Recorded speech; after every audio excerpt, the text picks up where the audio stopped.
Confidence कसं येत असतं हे प्रश्न मला आज माझ्या मित्रांनी विचारलेला आहे. तर मी खूप कॉन्फिडंट आहे असं तर त्यांनी म्हणत आहे, तर मी खूप जास्त कॉन्फिडंट आहे. तर असं आपण काय तर करावं लागतं आहे की कॉन्फिडन्स येतं आहे. सगळ्यात पहिला एक 3-4 पॉईंट्स आहेत ते सांगतो, मग त्याने कॉन्फिडन्स येतं. सगळ्यात पहिला तुम्ही स्वतःवर काम करा. स्वतःला एक स्किल डेव्हलप करा, नाहीतर कशात तर तुम्ही लय भारी असलं पाहिजे एका गोष्टीत, त्याच्याहून तुमच्याहून भारी कोणच नसलं पाहिजे. मग तुम्हाला कॉन्फिडेंट ऑटोमॅटिक येतं. पूर्ण क्लासमध्ये म्हणा, काही म्हणा, काही आता मी इंजिनिअरिंगमध्ये आहे, मला कोडिंग येतं, हे ते थोडं. मग मग नंतर दुसरं पॉईंट आहे बिल्ड बॉडी, मसल्स बिल्ड करा. आता तुम्ही मुलगा असलं तर बॉडी बिल्ड करा, पोरी असल्यावर मेंटेन बॉडी मेंटेन काय म्हणत एक्सरसाइज करा. पोरं जिमला जावा.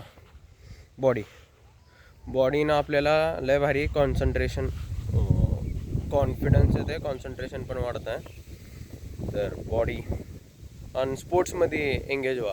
कुठलेही गेम खेळा, जसं की फुटबॉल खेळा, क्रिकेट, फुटबॉल, एनिथिंग तुम्हाला जे आवडतं ते. चौथं तर असं काय स्पेसिफिक नाही, पैसे कमवा. सगळ्यात मोठं कॉन्फिडंट पैसे कमवल्यानेच येतं आहे, हे मी एक्सपिरियन्स केलो. तर मी माझं एक पैसे कमवण्याचं ते नंतर सांगतो मी काय कमवलो ते. पण पैसे जर कमवला, जेव्हा आपल्या बँक अकाउंटमध्ये 40,000 50,000 असतील, तेव्हा कुठल्या पण पोरीला आपण बोलू शकतो. आपल्याला काय फिकरच नसतं की हां बाबा हे नाही बोलली आपल्याला हे ते. आणि का नसतं बघा, ते पोरींचं हे ते सगळं कळालेलं असतं.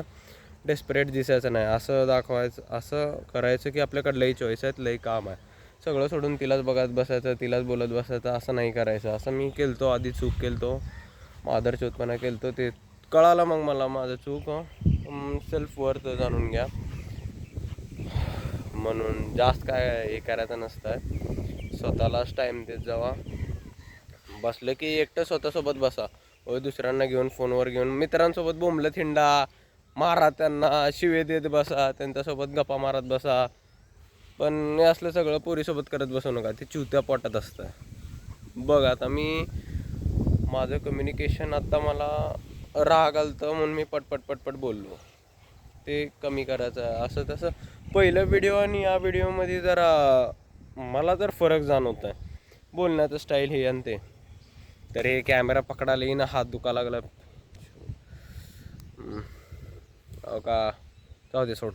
तेवढंच बारका व्हिडिओ करून टाकू की नको जास्त.